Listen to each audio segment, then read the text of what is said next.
നമുക്കറിയാം കർണാടകയിലെ നേതാക്കൾ അടക്കമുള്ള ആളുകളുടെ ഡിസ്റ്റിലറികളിൽ നിന്നാണ് കേരളത്തിലെ മദ്യോൽപാദനത്തിന് വേണ്ടിയുള്ള സ്പിരിറ്റ് എത്തുന്നത്. ഇവിടെ ഇപ്പോൾ നിങ്ങളുടെ ഇക്കാര്യത്തിലെ എതിർപ്പ് നമ്മുടെ നാട്ടിലും സ്പിരിറ്റ് ഉണ്ടാക്കുകയോ എന്ന സദാചാരപരമായ ആശങ്കയിൽ നിന്നാണോ, അതോ ഭൂഗർഭജലം ഊറ്റുകയോ പരിസ്ഥിതി നാശം ഉണ്ടാവുകയോ ചെയ്യുമോ എന്ന പാരിസ്ഥിതിക ആശങ്കയിൽ നിന്നാണോ?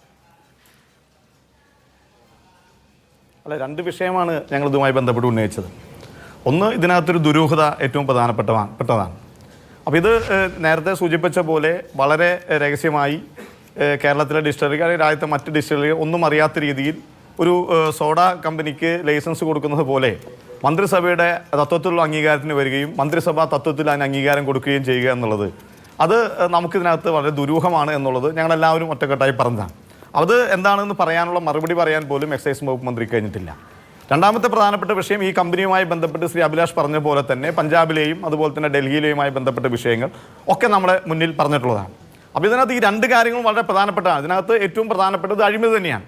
നമുക്കറിയാം, കഴിഞ്ഞ ഒന്നാം പിണറായി സർക്കാരിൻ്റെ കാലത്താണ് സിൽവർ ലൈനുമായി ബന്ധപ്പെട്ടുകൊണ്ടുള്ള അതിൻ്റെ അംഗീകാരത്തിനും പഠനത്തിനുമായി വന്ന ചില കമ്പനികൾ, അതുപോലെ തന്നെ കൊറോണ കാലത്ത് ഡാറ്റ വിൽക്കുന്നതുമായി ബന്ധപ്പെട്ട് സ്പ്രിംഗ്ലറുമായി ബന്ധപ്പെട്ട് വന്ന വിഷയങ്ങൾ, ഒന്നാം പിണറായി സർക്കാരിൻ്റെ തെരഞ്ഞെടുപ്പ് കാലത്ത് ഫണ്ടിങ് ഏജൻസികളായി നിന്ന കമ്പനികളാണ് അവർക്ക്.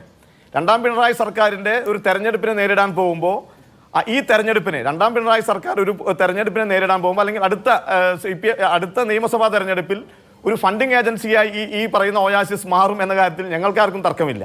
അപ്പോൾ അത് CPMൻ്റെ ഒരു കറവ പശു എന്ന രീതിയിൽ മാറിയിരിക്കുക. എന്ന് വെച്ചാൽ ഈ രാജ്യത്തെ ഒരു ലിക്കർ ഭീമനെ കൂട്ടുപിടിച്ചുകൊണ്ട് ഈ സർക്കാർ ഒരു വലിയ അഴിമതി നടത്തുന്നു എന്നുള്ളതാണ് കൃത്യമായിട്ടുള്ള ഞങ്ങളുടെ ആരോപണം.